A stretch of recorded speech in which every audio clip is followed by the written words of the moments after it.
Hi అండి. Welcome back to కథల పొదరిల్లు. Please ముందుగా వీడియోకి ఒక చిన్న లైక్ చేయండి. ఈరోజు కథ ఆరగంట్ హస్బెండ్ ఎపిసోడ్ నెంబర్ 96. కథను రచించిన వారు చిన్ను గారు, వాయిస్ ఓవర్ మీ శ్వేత. ఇక లేట్ చేయకుండా స్టోరీలోకి ఎంటర్ అయిపోదాం. జానకి సార్ అంటూ ఆనందరావు కాళ్ళకి నమస్కారం చేయబోతుంటే వద్దమ్మా అంటూ జానకిని ఆపేస్తూ, చిన్న ఏంటిరా ఇదంతా, నాకు ముందే ఎందుకు చెప్పలేదు? డాడ్, మీకు అసలే హెల్త్ ఇష్యూస్ ఉన్నాయి. ఈ టైంలో మీరు ఇంకా ప్రెషర్ తీసుకోవడం ఇష్టం లేక చెప్పలేదు. హర్ష మీ నాన్నకు చెప్పకపోయినా నాకు చెప్పుంటే నేను వెంటనే పోస్ట్ పెట్టేసేదాన్ని కదా, అందుకే చెప్పలేదే అంటూ కావేరి మాటలకు అడ్డుగా వస్తూ, చాలు చాలు పదండి ముందు ఇంటికి వెళ్దాం. 1 మినిట్ డాడ్. విశాల్ ఇప్పుడు జరిగింది మొత్తం కూడా అన్ని న్యూస్ ఛానల్స్లో రావాలి. జానకి ఇన్నోసెన్స్ అండ్ శ్రావణి అరాచకం అన్నీ క్లియర్గా అందరికీ తెలియాలి. సార్ మీరు ఇలా చెప్తారని నేను ఆల్రెడీ ఆ పని కూడా ఫినిష్ చేసేసాను. ఇక్కడ జరిగింది మొత్తం అప్డేట్ వాళ్ళకి మీడియాకి పోస్ట్ చేసేసాను. Good job Vishal. Thank you sir. మిమ్మల్ని చూసి నేను తెలివిగా తయారవుతున్నా. అంతలో పక్క నుంచి వెళ్తున్న తారా కరణ్లు చూస్తూ చిటిక వేస్తూ తారా అంటూ పిలుస్తాడు హర్ష. హర్ష వాయిస్కి ఇద్దరు అక్కడే ఆగగాని హర్ష ఇద్దరి ముందు వెళ్ళి హ్యాండ్స్ ఫోల్డ్ చేసుకొని లైట్గా కార్నర్ స్మైల్ మెయింటైన్ చేస్తూ, ఏంటి ఏమన్నారు ఇద్దరు? హర్ష పతనం చూడ్డానికి వచ్చారా? నీకు అప్పుడే చెప్పాను, సింహం 2 అడుగులు వెనక్కి వేసిందని, తగ్గిందని పొరపడ్డావు. ఇప్పుడు ఆ సింహం చూపు నీ మీద పడకుండా బుద్ధిగా వెళ్ళి మంచిగా ఉండండి. అయినా నీకు అసలు బాధేంటే? పెళ్లి చేసుకున్నావు, మొగుడుతో ఆనందంగా ఉండక పగా పగా అంటూ ఎగురుతున్నావు. మీ నాన్న అలా చేసే మొత్తం పోగొట్టుకొని రోడ్డున పడ్డావు. వాడి దగ్గర షేర్స్ తీసుకున్నావు. అదన్నా చూసుకుంటూ ఎలా ఎదగాలని చూడు, ఎలా నన్ను పడగొట్టాలని. అండ్ యూ కరణ్, నీకు నాకు పర్సనల్ గట్స్ లేవు. ప్రొఫెషనల్ అనేది ఫ్రెండ్లీగానే ఉండాలి. ఆ రోజు జరిగింది నేను మర్చిపోయాను. నువ్వు గుర్తు తెచ్చుకునేలా చేయకు. మనుషుల్ని కలుపుకుపోవడం తెలుసు, కలుపు మొక్కల్ని పీకి పారేయటం తెలుసు. కలుపుకోవాలో కలుపు మొక్కల్లో పీకేయాలో అది మీ బిహేవియర్ మీదే డిపెండ్ అవుతుంది. నేను ప్రాబ్లంలో ఉంటే నా ఆఫీస్ వదిలేస్తానని ఎలా అనుకున్నావు? అది మా అమ్మ జ్ఞాపకం. ఎప్పటికీ వేరే వాళ్ళ చేతికి రాదు. నువ్వేం చేసావో తెలుసు. దానికి నేనేం చేశానో నువ్వు తెలుసుకుంటావు. చాలా కూల్గా చెప్తున్నా అనేసి లైట్గా తీసుకుంటే ఐ కాంట్ హెల్ప్. చిన్న డాడ్ కమింగ్ అంటూ హర్ష వాళ్ళ దగ్గరికి వస్తాడు. హర్ష వాళ్ళు బయటికి రావడమే అందరూ క్వశ్చన్స్ వేస్తుంటే మళ్ళీ మళ్ళీ రిపీట్ కాకుండా అన్ని మీడియా క్వశ్చన్స్కి ఆన్సర్ చేసి జానకికి ఎలాంటి ప్రాబ్లం లేకుండా తను క్రియేట్ చేసిన ప్రాబ్లమ్స్ అన్నీ మళ్ళీ తనే క్లియర్ చేసేసాడు. డాడ్ మీరు ఇంటికి వెళ్ళిపోండి, నేను జానకిని హాస్పిటల్కి తీసుకెళ్ళి వస్తాను. చిన్ని నివి ఎక్కడ నాన్న?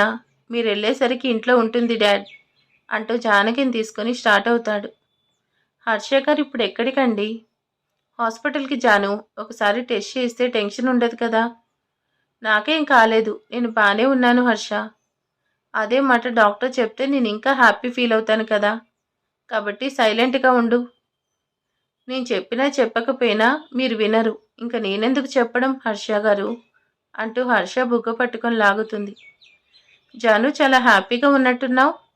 శ్రావణి ఈ రోజుతో మన లైఫ్ నుంచి వెళ్ళిపోయింది. మన అన్ని ప్రాబ్లమ్స్ క్లియర్ అయిపోయాయి జాను. ఇప్పుడు నాకు చాలా హ్యాపీగా ఉంది.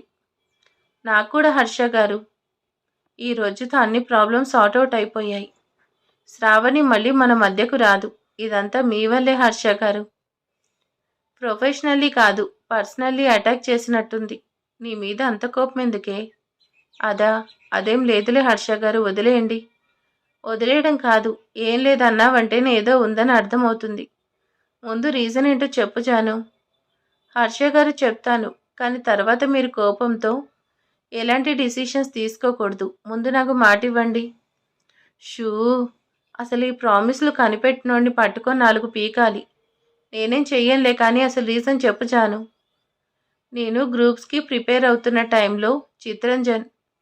కాదు జాను, మన కోసం చేసేది ఏదైనా కూడా అది మన వల్ల మాత్రమే. నీకేమవుతుంది అన్న భయమే నన్ను ఇదంతా చేసేలా చేసింది. నా బలం బలహీనత రెండు నువ్వేనే. అవును, ఆ చిత్రంజన్ ఏంటి నీ మీద అంత ఖర్చు పెట్టుకొని డిఫెన్స్ చేశాడు? వాడు చేసేది చూస్తుంటే ప్రొఫెషనల్లీ కాదు, పర్సనల్లీ అటాక్ చేసినట్టుంది. నీ మీద అంత కోపం ఎందుకే? అదే లేదు హర్ష గారు, వదిలేయండి. వదిలేయడం కాదు, సారీ, ఇది కొంచెం రిపీట్ అయింది. ఏం లేదు అన్నావంటేనే ఏదో ఉందని అర్థమవుతుంది. ముందు రీజన్ ఏంటో చెప్పు జాను. హర్ష గారు చెప్తాను, కానీ తర్వాత మీరు కోపంతో ఎలాంటి డిసిషన్స్ తీసుకోకూడదు. ముందు నాకు మాట ఇవ్వండి. హా, అసలు ఈ ప్రామిస్ కనిపెట్టి నుండి పట్టుకొని 4 పీకాలి. నేనేం చెయ్యనులే, కానీ అసలు రీజన్ చెప్పు జాను. నేను గ్రూప్స్కి ప్రిపేర్ అవుతున్న టైంలో చిత్రంజన్ కొడుకు విపుల్ కూడా అక్కడే గ్రూప్స్కి ప్రిపేర్ అవుతున్నాడు. ఒకసారి తను నా చేయి పట్టుకుంటే వాణ్ణే కొట్టి పోలీస్ కేసు పెట్టాను. తర్వాత చాలా గొడవలు జరిగాయి. అందుకే చిత్రంజన్కి నేనంటే చాలా కోపం. నేను ఇలా దొరికేసరికి నన్ను ఇరికించాలని ట్రై చేశారు అంటూ అప్పటికే హర్ష సీరియస్గా ఉండడం చూసి, నేను ముందే చెప్పాను హర్ష గారు, మీరు ఇలా అవుతారని చెప్పనన్నాను. హర్ష కుండలపై వాలిపోయి వేలుతో రాస్తూ ఉంటుంది. నాకు కోపం కాదు జాను, బాధేస్తుంది. నా మీద నాకే జాలేస్తుంది. నిన్ను నమ్మలేక వదులుకొని నేను, నాతో పాటు నువ్వు ఇద్దరం బాధపడ్డమే కాకుండా నా వల్ల ఇలాంటి మాటలు. How foolish I'm. అంత బ్లైండ్గా నీ విషయంలో బ్లెండర్ మిస్టేక్ చేశాను. ఒంటరిగా చాలా స్ట్రగుల్ ఫేస్ చేశావు కదా జాను. హలో హర్ష గారు, ఇక్కడ ఒంటరిగా ఎవరున్నారు? నాకు తోడుగా మీ ప్రేమ జ్ఞాపకం నీవి ఉంది. ఇంకా నా అత్తారిల్లే నాకు తోడుగా ఉంది. దేవుడు నన్ను చేరాల్సిన చోటుకే చేర్చాడు. సార్ గారు నన్ను చాలా హెల్ప్గా ఉన్నారు. అందుకే హర్ష గారు, నాకు సార్ అంటే అంత గౌరవం. ఆ టైంలో సార్ నాకు చాలా సపోర్ట్గా ఉన్నారు. కాబట్టి మీరు ఫీల్ అవ్వాల్సిన అవసరం లేదు. ఇలా ఉంటే నేను ఫీల్ అవుతాను. హర్ష జానకి మటుకు జానకి బుగ్గను ముద్దు పెట్టి చిన్న స్మైల్ చేసి డ్రైవ్ చేస్తూ ఉంటాడు. జానకి హర్ష మీద అలానే ఉంటుంది. ఎంత కాదు అనుకున్నా నేను నీ విషయంలో చాలా తప్పు చేశాను జాను. దానికి నేనేం చేసినా తప్పు సరిదిద్దుకోలేను. ఆ రోజు నేను చేసిన దానికి నువ్వేమన్నా చేసుకొని ఉంటే ఈరోజు నిజం తెలిసినా నన్ను నేను క్షమించుకోగలనా? ఏం చేసినా నేను చేసిన దాన్ని సరిదిద్దుకోలేను. కేవలం నీ కళ్ళల్లో కన్నీళ్లు రాకుండా చూసుకోవడమే అని మనసులో అనుకుంటూ జానకి భుజాన్ని చుట్టేస్తూ నుదుటిన ముద్దాడుతాడు. ఏంటి హర్ష గారు, హాస్పిటల్ వచ్చిందా?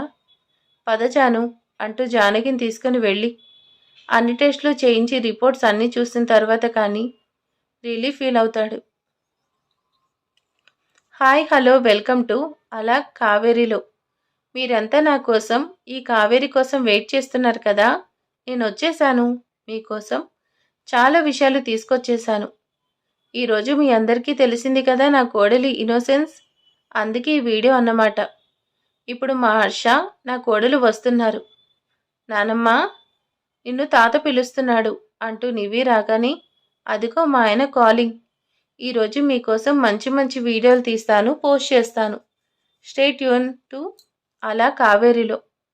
ఏంటండి, నేనేమన్నా తప్పే అంటారు? సైలెంట్గా నా పాటికి నేనున్నా నన్నే అంటున్నారు. ఇప్పుడు నేనేం చేయాలి?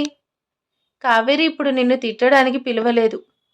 కోడలు కడుపుతో ఉందని తెలిసిన తర్వాత ఈరోజు మన ఇంటికి వస్తుంది. పైగా ఎన్నో రోజుల తర్వాత చాలా కష్టాలు, ప్రమాదాలు అన్నీ దాటుకొని వస్తుంది. కోడలికి దిష్టి తీయాలి. నేనా? నేనే తీస్తాను. నేనిప్పుడే వస్తాను అంటూ పరుగున లోపలికి, వెంటనే బయటకు వచ్చి అన్నీ సిద్ధం చేస్తుంది. కావేరి, నువ్వు ఇంత హంగామా చేస్తుంటే నాకేదో డౌట్గా ఉంది. కొంపతీసి మళ్ళీ ఇది కూడా వీడియో తీసి పెట్టాలని చూస్తున్నావా? పోండి, మీరు నన్నే భలే కనిపెట్టేశారు. ఎంతైనా మీరు కావేరి భర్త కదా, ఆ మాత్రం ఉంటుంది. నిజానికి నన్ను పెళ్లి చేసుకున్నాకే మీకు తెలివి పెరిగింది. ఏదో ఒకటి చేయి, కానీ నాశనం మాత్రం చేయకు. ఏవండి, నాకు డౌట్.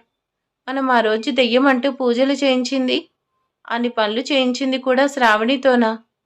మనం కాదు, నువ్వే చేయించావు.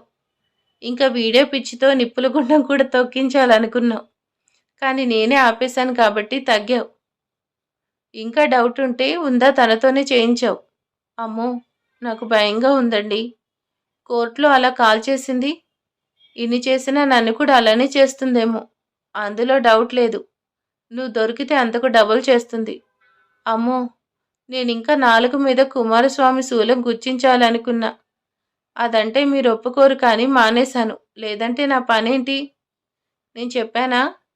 అదే శూలాన్ని ఓ 100 తీసుకొచ్చి ఒళ్ళంతా కుచ్చేస్తుంది అంటూ ఆనందరావు అనగానే కావేరి ఓ ఇమాజిన్ వేసుకుంటూ నిప్పుల గుండం తొక్కిస్తూ కొడుకు అలానే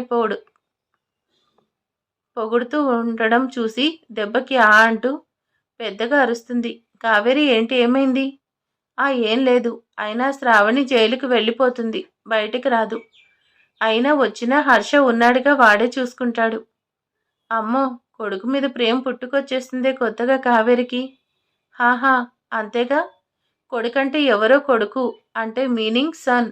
సన్ అంటే ఎవరు? సూర్యుడు. ఒసేయ్ నీకే చెప్పడం చేత కాదు కానీ ఇంకా తట్టుకో. పంచూడు. అంతలో హర్షాకర్ అక్కడికొచ్చేసరికి కావేరి చిన్నవాళ్ళు వచ్చేశారు. త్వరగా కానివ్వు అంటూ హర్ష జానికొస్తుంటే చూస్తున్నాడు.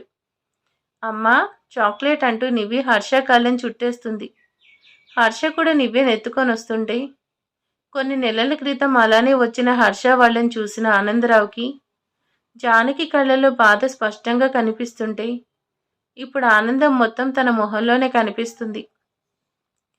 కలకలలాడుతున్న జానకి మొహం చూస్తూ చిన్నా, ఇంక నాకు నీ గురించి దిగుల్లేదురా. నేను అనుకున్న ఆనందాలు నీ జీవితంలోకి వచ్చేశాయి. చిన్న చాలా ఆనందంగా ఉందిరా. నాకు నిన్నెప్పుడూ ఇలా చూడాలనుకున్నా కానీ నీ ఆనందాలు ఎప్పుడూ నేను చూడకుండానే ఉన్నాను. ఎన్ని రోజులకు ఆ ఫేస్లోకి స్మైల్ వచ్చింది చిన్న అనుకుంటూ కళ్ళు తుడుచుకుంటాడు. ఏవండి, మీ ఎమోషన్ చాలా బాగా క్యారీ చేస్తున్నారు. ఓ వ్లాగ్ చేసుకోనా? వద్దు అంటే నోటితో చెప్పచ్చుగా. కొట్టి చెప్పాలా? నా మేకప్ పోతే ఎవరు రెస్పాన్సిబుల్? సోదాపి చిన్న వాళ్ళు వచ్చేస్తున్నారు. చెప్పిన పని చూడు. డాడీ ఇప్పుడు ఇదంతా అవసరమా? ఎందుకు చెప్పండి. ఇన్ని రోజులు నా కొడుకు కోడలు ఆనందంగా వస్తున్నారు చిన్న. ఆ రోజు జానకి ఇంటి కోడలుగా వచ్చినా అప్పుడు కళ్ళల్లో ఈ ఆనందం లేదు. నాన్న ఈరోజు అన్ని సంతోషాలు జానకి కళ్ళల్లోనే ఉన్నాయి. ఎవరి చూపు మీ మీద పడకూడదు. నువ్వేంటి అలా చూస్తున్నావు అంటూ కావేరి చేత దిష్టి తీయిస్తారు. తర్వాత ముగ్గురు కలిసి ఆనందంగా ఇంట్లోకి వచ్చేస్తారు. జానకి ఆ ఇల్లు మొత్తం చూస్తూ ఉంది. జానకి, ఇన్ని రోజులు నువ్వు నీ చెల్లి వల్లే ఇన్ని బాధలు పడ్డావా? నాకు అప్పుడే డౌట్ వచ్చింది. ఆ రోజు అలా కొట్టుకుంటూ ఉంటే నీకు దెయ్యం పట్టింది అనుకున్నా కానీ నువ్వే కాదన్నమాట అంటూ కావేరి అంటుంటే, అవును శ్రావణి, ఏమేమి చేసిందో నాకు క్లియర్గా చెప్పు జానకి. కావేరి, ఎక్కడ వీడియో తీస్తున్నావు? నువ్వు చేసే పనులు ఆపి ఈరోజు వంట సంగతి పని వాళ్ళకు చెప్పు. వెళ్ళా పనులు చూడు. సార్, ఈరోజు నేనే కుక్ చేస్తాను అంటూ హర్ష వద్దు అంటున్నా నేను చేస్తానని పట్టుబట్టి వెళ్తుంది.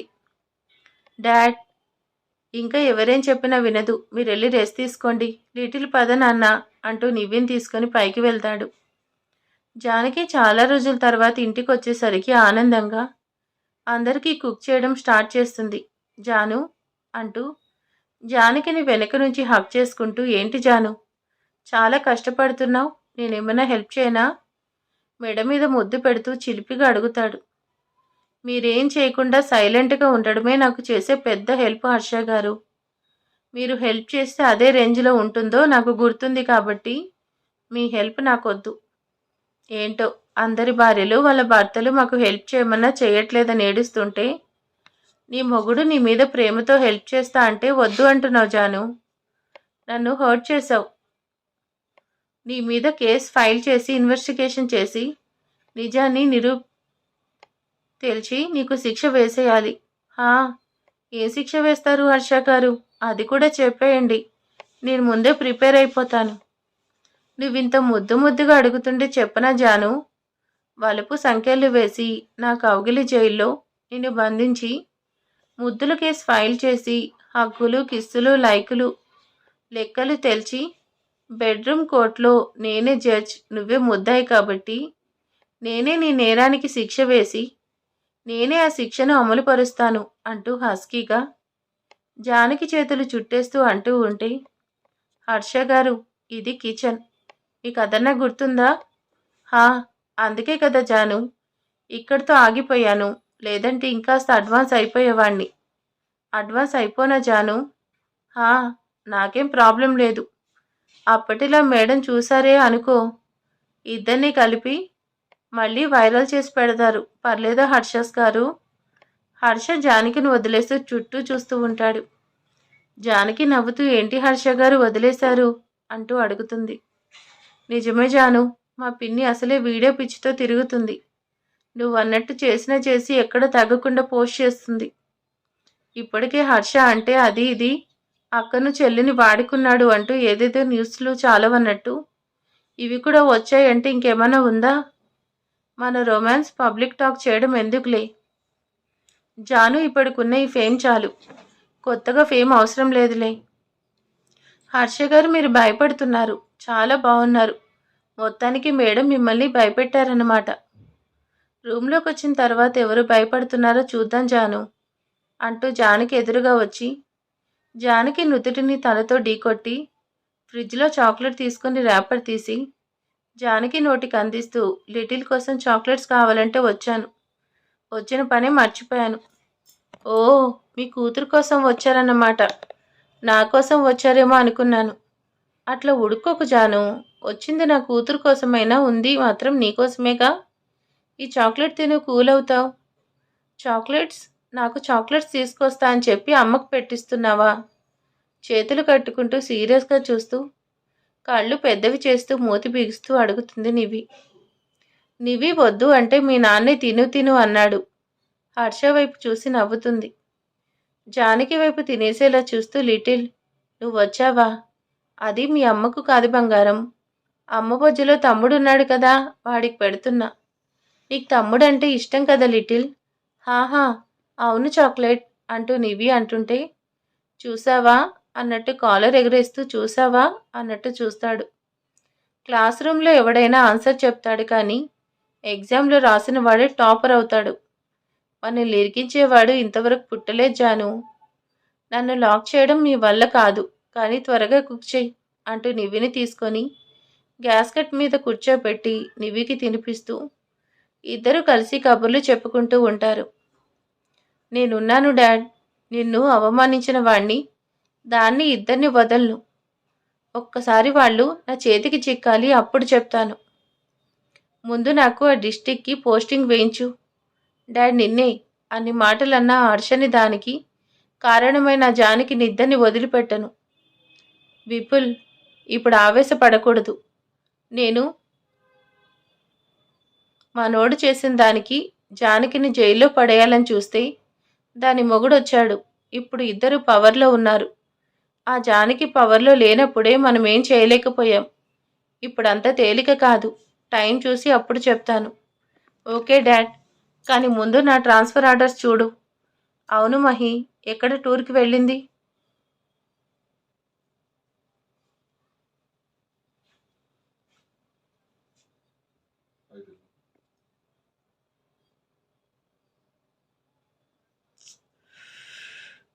వచ్చేస్తుంది అని చెప్పావు. ఎప్పుడొస్తుంది? నేను కాల్ చేస్తుంటే కలవడం లేదు.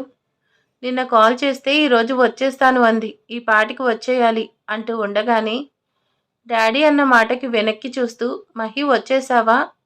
మీ అన్నయ్య కాల్ చేశాడు అని అనగానే, అన్నయ్య చేశాడా అంటూ వచ్చి వాళ్ళ నాన్న దగ్గర ఫోన్ తీసుకుంటూ, అన్నయ్య బాగున్నావా? మహి, టూర్ ఎలా జరిగింది? అంతా బాగానే ఉందా? హా అన్నయ్య, ఇప్పుడే వచ్చాను. అంతా బాగానే ఉంది. నేను తర్వాత మాట్లాడతాను అంటూ మహి ఫోన్ వాళ్ళ నాన్నకిచ్చి లోపలికి వెళ్తుంది. అమ్మో, నేను వెళ్ళింది టూర్కి కాదు, ఇక్కడే ఉన్నానని డాడీకి తెలిస్తే ఇంకేమైనా ఉందా? అసలే డాడీకి విషయాల గురించి ఎలా చెప్పాలి అనుకుంటున్న ఈ టైంలో బయటపడితే ఇంకేమైనా ఉందా? అంతలో విశాల్ నుంచి ఫోన్ రావడం చూస్తూ లిఫ్ట్ చేస్తుంది. హలో విశాల్. మహి, బానే ఉన్నావా? మీ నాన్నకి డౌట్ ఏం రాలేదుగా? లేదు విశాల్, నువ్వింకా వెళ్ళు. మా నాన్న చూస్తే మళ్ళీ ప్రాబ్లం అవుతుంది. ఒసేయ్, బయటుంటే కలవవు అంటూ ఒకటే గోల. ఇంటికి వెళ్ళగానే నాన్న నాన్న అంటావా? Vishal, try to understand. మా నాన్నకు మన విషయం మన ద్వారా తెలియాలి. అంతేకాని ఇంకే విధంగా తెలియడం నాకు నచ్చదు విశాల్. అయితే రేపొచ్చి మా మామగారిని కలవనా వచ్చి? వద్దు వద్దు విశాల్. మా నాన్నకు ప్రేమలంటే అంత నమ్మకం ఉండదు. మా అన్నయ్య వచ్చిన తర్వాత మా అన్నయ్యకి చెప్పి తర్వాత మా నాన్నకు చెప్పచ్చు. మా నాన్న అన్నయ్య చెప్తే ఒప్పుకుంటాడు. మా అన్నయ్య నేను చెప్తే కాదు అనడు. Mahi, love you and thanks. నా కోసం అడగగానే హర్ష సార్కి హెల్ప్ చేయడానికి వచ్చావు. విశాల్ నాకు థ్యాంక్స్ చెప్తున్నావా? అన్థింగ్ ఈజ్ ఫర్ యూ రా. ఎనీథింగ్ ఈజ్ ఫర్ యూ రా. Love you. అయినా ఎవరి కోసం చేశాను? హర్ష బావగారు జానకి అక్క కోసం నీకోసం వచ్చాను. అయినా అదేం హెల్ప్? జస్ట్ సాయంగా ఉన్నాను అంతే కదా. ఓకే బాయ్ బాయ్ విశాల్ అంటూ కాల్ కట్ చేస్తుంది. విశాల్ నిన్ను డిన్నర్కి రమ్మంటే ఇక్కడ కూడా కాల్స్ మాట్లాడుతూనే ఉంటావా? వస్తున్నా సార్ అంటూ విశాల్ కాల్ కట్ చేస్తూ వస్తాడు. హర్ష గారు, చూస్తుంటే విశాల్కి పెళ్లి టైం వచ్చేసినట్టుంది. త్వరగా పెళ్లి చేసేయండి. ఎలాగో మా చెల్లి రెడీగా ఉంది కదా, ఏమంటారు మరిది గారు? మేడం అంటూ విశాల్ కళ్ళల్లో నీళ్లు తిరుగుతూ జానకి వైపు చూస్తుంటే, విశాలు ఏంటయ్యా కన్నీళ్ళు అంటూ హర్ష అనగానే, ఏం లేదు సార్, అమ్మ నాన్న love marriage, inter caste marriage. చిన్నప్పుడే అమ్మా నాన్న యాక్సిడెంట్లో చనిపోతే అయిన వాళ్ళు కూడా కాని వాళ్ళు అనుకున్నారు. అప్పటి నుండి రిలేషన్స్ నాకు పెద్దగా తెలియదు సార్. అప్పుడే మహి వచ్చింది సార్ నా లైఫ్లోకి. తర్వాత మీరంతా కూడా ఇలా సొంత వాళ్ళలాగా మాట్లాడుతుంటే ఏదో తెలియని feeling sir. Vishal, did get emotional. ఎవరూ లేరని ఎందుకు అనుకుంటావు? మేమంతా ఉన్నాం కదా. అవును అంకుల్, నేను కూడా ఉన్నాను అంటూ నివి అంటుంటే, చిన్న మేడం లేకుండా ఉంటారా? చిన్న మేడం మీరు లిటిల్ ప్రిన్స్ కదా. విశాల్, న్యూస్లో నువ్వు చిన్న మీద ఎలిగేషన్స్ వేస్తుంటే నాకు చాలా కోపం వచ్చింది. కానీ నీకు చిన్న మీద ఉన్న అభిమానం చూస్తుంటే చాలా ఆనందంగా ఉంది. Sir, Harsha sir ego Hitler అంటారు కానీ inside sir very pure soul heart. First sir దగ్గర ఒకరోజు వర్క్ చేయడం గ్రేట్ అనుకున్నా కానీ సార్ అలవాటయ్యాక మర్చిపోవడం చాలా కష్టం. సార్ చెప్పిన తర్వాత కాదు అనడం కూడా. అందుకే సార్ చెప్పేశారు, నేను చేసేశాను. లాభం లేదు విశాల్, చాలా ఎమోషనల్ అవుతున్నావు. త్వరగా పెళ్లి చేసి మా మరదల్ని తీసుకొచ్చేయాలి. మహి వస్తే కానీ లైన్లో ఉండవు. నేను అదే చెప్తున్నా హర్ష గారు, ఇదంతా త్వరగా ముందు డిన్నర్ చేసేయండి, లేకపోతే చల్లారిపోతాయి. ఏంటి జాను, ఈరోజు మీ సార్కి ఇష్టమైనవేనా? మాకు నచ్చేవేం లేవా? నా కోడలు బంగారం చిన్న. కోడలు బంగారం? మరి ఆ కోడల్ని తీసుకొచ్చిన కొడుకేంటి డాడ్? హర్ష గారు మీకే రోజు అక్కడికి వచ్చి తిన్నారు, కానీ సార్ గారు తినలేక ఎన్ని బాధలు పడ్డారు. ఈరోజు అన్నీ సార్కి మేడంకి ఇష్టమైనవే. జానకి, ఇంకా నేను నీకు సార్నేనా? మావయ్య అని పిలవవా? మీ చెల్లె నయం కదా జానకి, నన్ను మావయ్య, దాన్ని అత్తయ్య అంది. సార్, మీరు నాకు టార్చ్ బరియర్ అంటారు కదా, అలాంటి వాళ్ళు. చీకట్లో ఉన్న నాకు వెలుగు చూపించిన వాళ్ళు. తండ్రిలో తోడున్నారు, తల్లిగా కష్టం రాకుండా చూసుకున్నారు. టీచర్లో నేను అక్కడే ఆగిపోకూడదని నా కోసం నాకు నచ్చిన వైపు నడిపించారు. నేను మిమ్మల్ని ఎప్పుడూ దేవుడు అనుకున్నాను. దేవుడు మన వాళ్ళైనా పూజించాలి. మీరు హర్ష గారి నాన్నగారు అనేది నాకు ఆ రోజు తెలీదు. ఈరోజు తెలిసిన మీ మీద గౌరవం పెరిగిందే కానీ తగ్గలేదు. మీకు ఇష్టమైతే మావయ్య అంటాను, కానీ మిమ్మల్ని అలా పిలిస్తే నాకు పిలిచినట్టు ఉండదు. నీకు నచ్చినట్టే పిలువు జానకి, నువ్వు ఆనందంగా ఉండడం కావాలి. ఒసేయ్, ఏంటా తిండి, సరిగ్గా తినడం రాదా? కావేరిని చూస్తూ అడుగుతాడు ఆనందరావు. అబ్బా, ఇంత టేస్ట్ భోజనం తిని ఎన్నాళ్ళైంది, నన్ను డిస్టర్బ్ చేయకండి. జానకి, ఆ ఫ్రై అందుకో. కావేరి ఎక్కడ తగ్గేదే లేదు అన్నట్టు అక్కడ కూడా తగ్గకుండా ఉంది. అందరూ సరదాగా కబుర్లుతో ఆ రోజు రాత్రి డిన్నర్ చేస్తారు. ఇక శ్రావణి అయితే జైలుకి వెళ్ళింది. మరి శ్రావణి హర్షని వదలను అని శపథం చేసింది. మళ్ళీ హర్ష జానకి లైఫ్లోకి వస్తుందా? ఏం జరగబోతుంది? అలాగే చిత్రంజన్, జానకి హర్ష అంటే పడదు.